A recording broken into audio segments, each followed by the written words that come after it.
Para wanita memberi selamat kepada wanita itu karena suaminya mendapatkan posisi hakim kepala di kantor distrik ibu kota. Salah satu wanita ingin tahu cara agar suaminya bisa seperti itu. Wanita itu menjawab hanya akan memberi caranya pada Nyonya Yun. 무슨 말씀이신지. Ia berkata mendiang suami Nyonya Yun hanya lulus ujian bagian pertama, dan kedua putramu tidak pernah mengikuti ujian negara. Wanita itu merendahkan Nyonya Yun. Sesampainya di rumah, Nyonya Yun langsung marahi Taemin yang sedang melukis. 과거 시험이 코앞인데 허구한 날 뭐 하는 게야? Taemin berkata, aku tidak berniat mengikuti ujian. Kakaknya lah yang harus ikut ujian. Nyonya Yun berkata, kau harus mewarisi semua yang berkaitan dengan keluarga Kang. Kau harus lulus ujian dan memiliki seorang putra yang tidak bisa dilakukan TH. Nyonya Yun memohon pada ayah mertuanya agar tidak diusir. Ia akan melakukan apapun untuk membuat Taemin lulus ujian. Ayah mertua memarahi Nyonya Yun yang tidak bekerja keras agar TH dan Taemin lulus ujian negara. Ayah mertua menyuruh Nyonya Yun untuk menyuap atau menyuruh orang lain untuk mengikuti ujian mewakili mereka. Yeonwoo meminta Bukmin berhenti. TH dan aku tidak percaya perkataanmu. Yeonwoo memberikan TH gelang yang ia temukan di paviliun. Gelang itu milik ibu TH. TH berkata, kupikir aku menghilangkannya. TH berkata pada Yeonwoo ingin memeriksa sesuatu. Mereka kembali memeriksa jurnal ibu Yeonwoo. Belum ada yang berubah dalam jurnal itu. Pimpinan Kang kembali meminta Bukmin dan Taemin untuk meninggalkan rumahnya jika kau ingin mendapatkan saham untuk Taemin. Taemin juga putra Jonghoon meski dia belum pernah melihat ayahnya. Bukmin berkata ini semua karena ayah. Pimpinan Kang menjawab sudah ayah tegaskan bahwa ayah tidak menginginkan anakmu. TH satu-satunya cucu yang ayah butuhkan. Tapi kau berbuat sesukamu dan melahirkan Taemin. Bukmin berkata cucu ayah yang berharga bertindak sesukanya. Ayah tidak tahu apa yang akan terjadi. Bukmin memberitahukan Taemin rahasia tentang ibu TH. Taemin tidak percaya dengan perkataan ibunya. 이제 와서? 왜? Bukmin menjawab kau menggunakan informasi seperti ini pada saat yang tepat. Taemin berkata ibu bisa memberitahu TH kapan saja. Bukmin berkata akan ada masalah nanti, jadi menginaplah di hotel. TH akan segera menemui pimpinan Kang. Mungkin masalahnya akan menjadi lebih serius. Untuk mendapatkan sahammu sebelum rapat pemegang saham, kau harus aman. 그거 알아? 민 대표 더럽게 잔인한 거. Hana memberitahukan bahwa sejak bergabung dengan tim pemasaran, ia disuruh mengawasi TH dan Yeonwoo atas perintah pimpinan Kang. Semua percakapanku dengan pimpinan Kang ada di ponsel ini, termasuk foto Yeonwoo yang kukirimkan kepadanya. Pimpinan juga tahu tentang kontrak pernikahanmu. Pengantin wanita yang sebenarnya tidak datang ke pernikahan karena dia melarangnya. Dia juga berbohong mengenai menjalani operasi di Amerika. TH bertanya kenapa kau memberitahuku semua ini sekarang? Hana menjawab karena aku malu telah membohongi orang yang mempercayaiku. TH berkata aku harus menemui kakek. Yeonwoo berkata kenapa kau tidak mempertimbangkan semuanya lebih dahulu. TH berkata tetap ingin menemui kakek sekarang. TH meminta Yeonwoo untuk pulang lebih dulu. TH bertanya pada kakek apakah kakek tahu sejak awal bahwa aku dan Yeonwoo punya kontrak pernikahan. Kakek mengalihkan pembicaraan. TH berkata hari itu di paviliun, apakah kakek melakukan itu pada ibu? Sekretaris Hong ingin mengantar Yeonwoo pulang ke rumah. Yeonwoo berkata aku harus pergi ke rumah pimpinan Kang. Kakek berkata apa Bukmin yang mengatakannya? Ibumu punya masalah jantung. TH berkata seseorang mengunci pintu dari luar pada hari itu. Kakek menahan ibu di paviliun dan menyalahkannya pada Bukmin. Apa benar kakek membohongiku? 할아버지! Kakek berkata aku melakukannya demi putraku. Jika bukan karena Yunhee, Jonghoon tidak akan berakhir seperti itu. Kakek berniat memberi Jonghoon semua yang kakek miliki. Tapi tiba-tiba wanita itu bergantung kepadanya. Dia seharusnya tahu diri. TH berkata jadi itu sebabnya kakek melakukan ini kepadaku dan bahkan berbohong. Kakek berkata saat kau sendirian, kakek menerima dan membesarkanmu sampai sekarang. Kakek menyelamatkanmu. TH berkata aku merasa bersalah. Dendam dan kebencian terhadap Bukmin benar-benar mengacaukanku. Kakek berkata itu sebabnya kakek akan memberimu segalanya. Tidak akan ada masalah jika kau mematuhi kakek. Bagaimana bisa kau ingin menyerahkan perusahaan dan segalanya karena seorang gadis?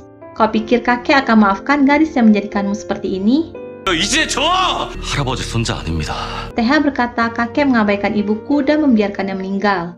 Aku juga tidak akan pernah maafkan kakek untuk itu. Yeonwoo dan sekretaris Hong menunggu di luar rumah pimpinan. Yeonwoo melihat TH yang menahan sakit di dadanya. Dokter memeriksa TH. Dia akan terus tidur karena obat, jangan khawatir.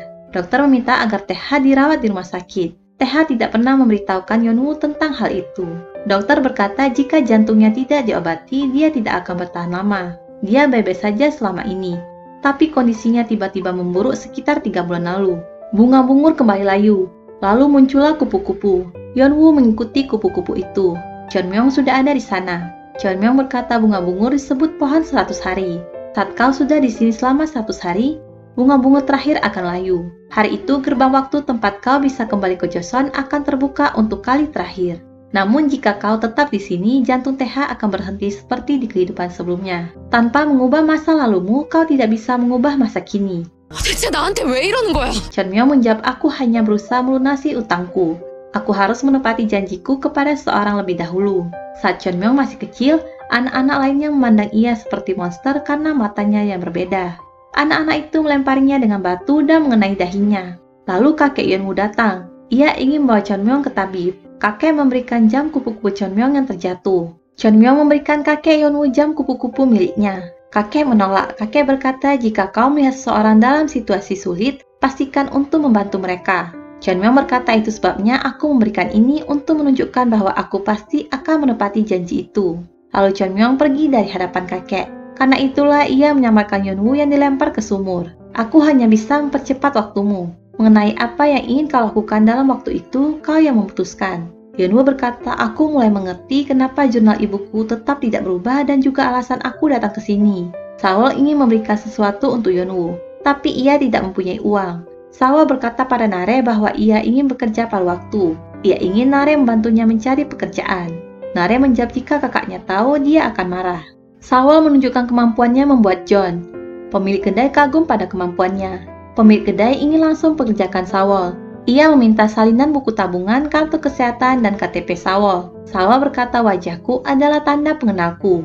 Pemilik kedai tidak jadi mempekerjakan Sawol. TH dan Yeonwoo berkunjung ke rumah abu orang tua TH. TH berkata, jika mereka sempat bertemu denganmu, mereka akan sangat bahagia. Bukmin dan sekretarisnya tidak bisa menghubungi Pak Hwang. Sekretaris Bukmin berkata, Pak Hwang tidak bisa dihubungi sejak berhenti bekerja. Bukmin meminta sekretarisnya untuk memeriksa catatan pegawai dan coba hubungi setiap nomor yang bisa kau temukan. Bawa dia kepadaku. Saat berjalan keluar dari rumah Abu, Yeonwoo melihat seseorang yang seperti Pak Hwang. TH bertanya siapa. Yeonwoo menjawab, lupakan saja, aku pasti salah. Pak Hwang mengunjungi rumah Abu istrinya. Sawol mabuk karena hal tadi. Sekretaris Hong melihat Sawol yang sedang mabuk. Sekretaris Hong mengira Sawol mabuk karena muak pada dirinya. Ia tahu dari Nare bahwa Sawol mencari pekerjaan. Apa kau berencana pindah? Sawol menjawab, aku merasa seperti orang bodoh di sini. Aku hanya punya nama kuno. Aku tidak bisa membantu Yeonwoo dan bahkan tidak bisa bekerja untuk mendapatkan uang. Aku hanya menumpang di tempatmu. Sekretaris Hong menjawab, tidak apa-apa. 그냥 나랑 결혼해요. Sekretaris Hong melamar Sawol. 할래요.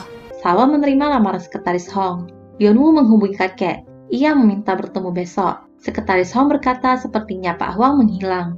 Polisi terus menghubungi untuk wawancara saksi, tapi mereka masih belum bisa menghubunginya. Taemin meminta maaf pada TH mewakili ibunya. TH berkata itu tidak perlu.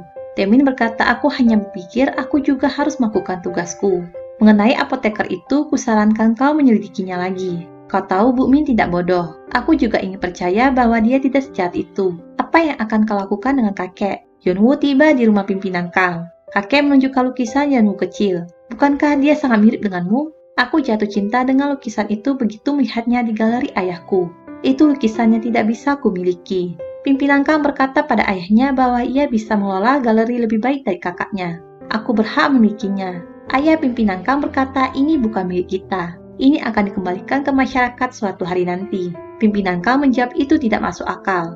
Ayah pimpinan Kang berkata, itu sebabnya ayah tidak bisa membiarkanmu mengelola galeri, karena kau sangat serakah. Pimpinan Kang berkata, ini adalah alasanku mempertahankanmu dalam hidup kami. Tanpa menyadari bagaimana kau telah menggerogoti cucu kesayanganku. Yeonwoo meminta pimpinan Kang untuk meminta maaf pada TH. Pimpinan Kang berkata, jam ini mulai berdetak saat kau datang. Yeonwoo berkata, menyalahkan orang lain tidak akan mengubah apapun. Jadi minta maaflah. Pimpinan Kang berkata, semua baik-baik saja jika kau tidak ikut campur. Yeonwoo berlutut dan memohon agar pimpinan Kang meminta maaf pada TH. Pimpinan Kang tetap menolak. Saat ingin keluar dari ruangan pimpinan Kang, ada yang menculik Yeonwoo. TH tidak bisa menghubungi Yeonwoo. Lalu seseorang mengirim pesan berisi foto Yeonwoo yang diculik. TH langsung menghubungi orang tersebut. Orang itu kembali mengirim pesan alamat di mana Yeonwoo dibawa. TH langsung buru-buru pergi ke sana. Yeonwoo diikat di suatu tempat. Yeonwoo berkata perutnya sakit sekali dan ingin pergi ke toilet. Salah satu suruhan membawa Yeonwoo keluar. Yeonwoo kesakitan dan menunduk. Lalu ia menyundul kepala pria itu dan kabur dari sana. Yeonwoo sembunyi di balik tumpukan barang. Setelah aman, ia kembali keluar. Ia bertemu dengan suruhan lainnya. Pria itu mencekik leher Yeonwoo dan mendorongnya. Lalu datanglah Tae-ha dan polisi. Tae-ha membawa Yeonwoo pulang ke rumah. Sawal dan sekretaris Hong khawatir pada Yeonwoo. Tae-ha kembali menemui kakek.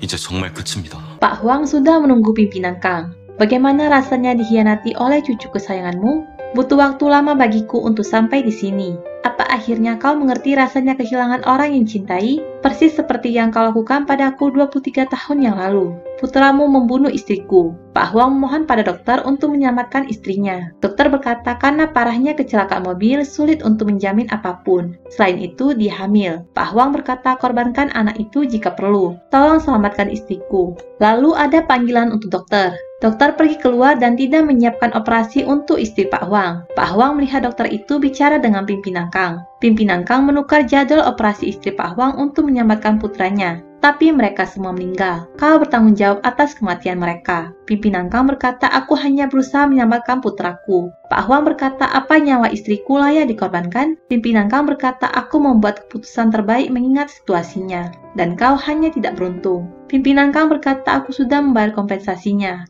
Pak Hwang mendorong pimpinan Kang. Ia mencekik pimpinan Kang. Lalu Tae-ha datang dan menyelamatkan kakek. Kakek berkata dia orangnya. Itu semua perbuatannya. Bu Min dan Yeonwoo mereka semua bersekongkol untuk mengacaukan pikiranmu. Kakek hanya berusaha menjauhkanmu dari mereka. Pak Hwang berkata kakekmu selalu menyalahkan orang lain. Tae-ha bertanya apa kau yang mengirimku foto Yeonwoo? Apa kau dalangnya dan kau bersembunyi di balik Bu Min? Yeonwoo cepat-cepat datang ke rumah pimpinan Kang. Ia merasa Pak Hwang akan kembali mencoba membunuh Tae-ha. Tae-ha berlutut pada Pak Hwang. Pak Hwang mengambil guci dan ingin melemparnya ke Tae-ha. Penasaran dengan cerita selanjutnya? Jangan lupa saksikan episode selanjutnya.